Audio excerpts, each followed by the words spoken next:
여기 한 어린 임금이 있었습니다. 그리고 그의 가늠할 수조차 없는 슬픔을 담아낸 시 한 편이 남아있죠.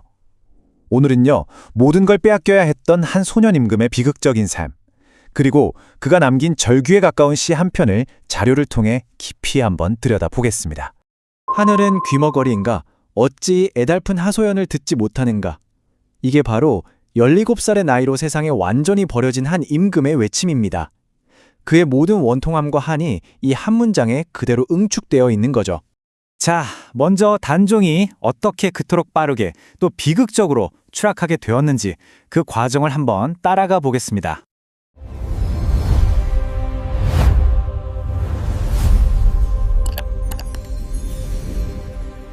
단종의 시작은 정말 찬란했습니다. 할아버지가 누구였냐면 바로 세종대왕이었거든요. 어린 손자를 등에 업고 다닐 만큼 그렇게 예뻐했다고 하죠. 게다가 조선 역사상 처음으로 적장자 계승 원칙에 따라서 왕위를 물려받은 말 그대로 정통성의 상징이었어요. 모든 사람의 기대와 사랑을 한 몸에 받았죠. 그런데 말이죠. 그 세상이 정말 믿을 수 없는 속도로 무너져 내립니다. 이 타임라인을 한번 보세요. 12살, 너무 어린 나이에 아버지를 잃고 왕이 됐죠. 근데 이게 사실은 자기를 지켜줄 가장 큰 방패가 사라졌다는 뜻이기도 했어요. 그리고 불과 2년 뒤 숙부인 수양대군이 피해 쿠데타, 바로 계유정난을 일으키면서 모든 권력을 장악해버립니다. 결국 15살에 단종은 자기 손으로 숙부에게 옥새를 넘겨줄 수밖에 없었고요. 그리고 또 2년 뒤 17살이 됐을 때는 이젠 왕도 아니에요. 노산군이라는 이름으로 강등돼서 머나먼 유백길에 오르게 됩니다. 왕이 된 지 딱 5년 만의 일이었습니다. 단종의 그 사무치는 고통이 어떻게 한편의 시로 남게 되었는지 그의 유배 생활을 들여다보겠습니다.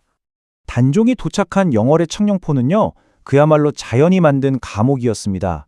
지도를 보면 3년이 거센 강물로 꽉 막혀 있고 뒤에는 깎아지른 절벽이 버티고 있어요. 배가 없으면 밖으로 나갈 수도 또 누가 들어올 수도 없는 완벽하게 고립된 공간이었던 거죠. 17살 소년이 혼자 감당하기엔 너무나도 가혹한 환경이었습니다.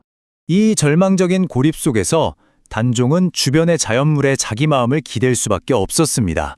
600년 된 소나무, 관음송은 그의 오열을 들었을 테고 절벽 노산대에 올라서는 한양이 있는 쪽을 하염없이 바라봤겠죠. 그리고 한양에 두고 온 부인을 생각하면서 돌 하나하나를 쌓아 올린 망향탑, 이게 바로 그의 애타는 마음의 증거입니다. 이들은 단종의 유일한 벗이자 그의 슬픔을 지켜본 침묵의 증인이었던 셈이죠. 그리고 바로 이곳, 당시 영월의 객사였던 관풍원의 누각, 자규루에 올라서 마침내 자신의 모든 심정을 시로 토해냈습니다. 이 시는 단종의 영혼을 들여다볼 수 있는 뭐랄까 유일한 창과도 같은 겁니다. 이 시의 핵심 상징이 바로 자규입니다. 우리가 두견새라고도 부르는 바로 그 새죠. 전설에 따르면요, 이 새는 억울하게 죽은 황제의 넋이 깃들어서 밤새 피를 토하면서 운다고 해요. 단종은 궁궐에서 쫓겨난 자신의 억울한 처지를 바로 이 슬픈 새의 울음에 빗대어 표현한 겁니다. 자, 여기서 그 상징이 한 단계 더 나아갑니다. 단종이 시에서 두견새하고 같이 언급하는 게 바로 두견화, 그러니까 진달래꽃이거든요. 이 진달래꽃에는 어떤 전설이 있냐면 그 두견새가 토한 피눈물에 물들어서 그렇게 붉게 피어났다는 거예요. 정말 슬프죠? 그러니까 슬피 우는 새, 그리고 피처럼 붉은 꽃. 단종은 지금 온 세상이, 이 산천초몽이 전부 자기 슬픔에 물들었다고 그렇게 노래하고 있는 겁니다. 이토록 깊은 한을 담아낸 시는 어쩌면 그의 비극적인 마지막을 예고하는 것처럼 들리기도 합니다. 이제 역사 속에 서로 다르게 기록된 단종의 마지막 순간을 한번 살펴보겠습니다. 그렇다면 단종은 과연 어떻게 생을 마감했을까요? 공식적인 기록은 자결했다라고 말합니다. 하지만 수많은 다른 기록들이 여기에 아주 강력한 의문을 제기하고 있죠. 지금 보시는 것처럼 기록이 정말 극명하게 엇갈립니다.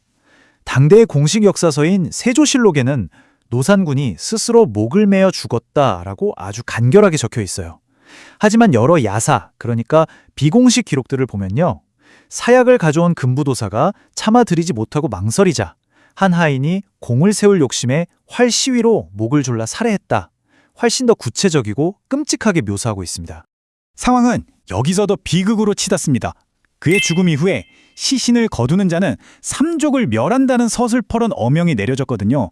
이 무시무시한 명령 때문에 한나라의 왕이었던 그의 주검은 결국 아무도 거두지 못하고 차가운 동강에 그대로 버려지고 말았습니다. 모두가 두려워서 숨죽이고 있을 때 단 한 사람이 나섭니다. 당시 영월의 관리였던 어뭉도. 그는 죽음의 위협 앞에서 이렇게 말했다고 합니다. 마땅히 해야 할 일을 하다가 화를 입는 것, 이게 참으로 달고 즐거운 일이 아니겠는가? 이 한마디에 그의 모든 신념이 담겨 있는 거죠. 그리고 그는 정말로 행동으로 옮겼습니다. 먼저 삼족을 멸하겠다는 어명을 정면으로 거역했죠. 그리고 아들들과 함께 깊은 밤을 틈타서 강에서 시신을 수습합니다. 정중히 장례를 치러드렸죠. 왕의 마지막 존엄을 지켜준 이 용기 있는 행동의 대가로 그와 그의 가족은 모든 것을 버리고 영월 땅에서 자취를 감추어야만 했습니다. 자, 마지막으로 단종의 이야기가 어떻게 죽음 이후에도 사람들의 마음속에 남아서 하나의 신화로 변모했는지 그 과정을 알아보겠습니다.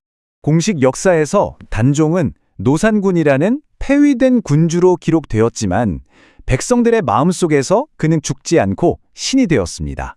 사람들은 억울하게 죽은 그의 영혼이 태백산의 산신령이 되었다고 믿었고요. 그의 한을 위로하는 제사를 지내면서 마을의 안녕과 평화를 기원했습니다. 권력이 아무리 지우려고 해도 민심이 그의 역사를 신앙의 형태로 지켜낸 것이죠. 241. 이 숫자는 과연 무엇을 의미할까요? 잠시 한번 생각해 보시죠. 바로 단종이 죽은 뒤에 그가 다시 단종이라는 왕의 이름을 되찾기까지 걸린 시간입니다. 무려 241년 동안 이어진 백성들의 이 꺾이지 않는 마음이 마침내 조정을 움직인 겁니다. 이 복원의 길은 정말 길고 험난했습니다. 중종 때 와서야 겨우 방치됐던 묘를 좀 돌보기 시작했고요. 마침내 241년이 지난 1698년 숙종 임금 때가 되어서야 비로소 단종이라는 왕의 지위를 공식적으로 되찾았습니다. 그리고 그 후 정조 임금이 어몽도처럼 단종을 위해 목숨을 바쳤던 충신들을 공식적으로 인정하면서 이 비극적인 이야기는 마침내 제자리를 찾게 된 겁니다. 결국 한 사람의 비극적인 삶과 그가 남긴 시 한 편은 수많은 사람들의 마음에 깊이 각인되었습니다. 권력은 그의 존재를 역사에서 지우려고 했지만 사람들의 연민과 기억은 결국 그를 역사 속에서 다시 부활시켰습니다. 대체 한 개인의 슬픔이 어떻게 시대를 관통하는 이런 거대한 역사의 물줄기가 될 수 있었을까요? 그 힘은 과연 어디에서 나오는 걸까요? 재미있고 흥미로운 역사 이야기, 히스토리 비트, 역사 노래와 함께 즐기세요. 다음 이야기로 또 만나요.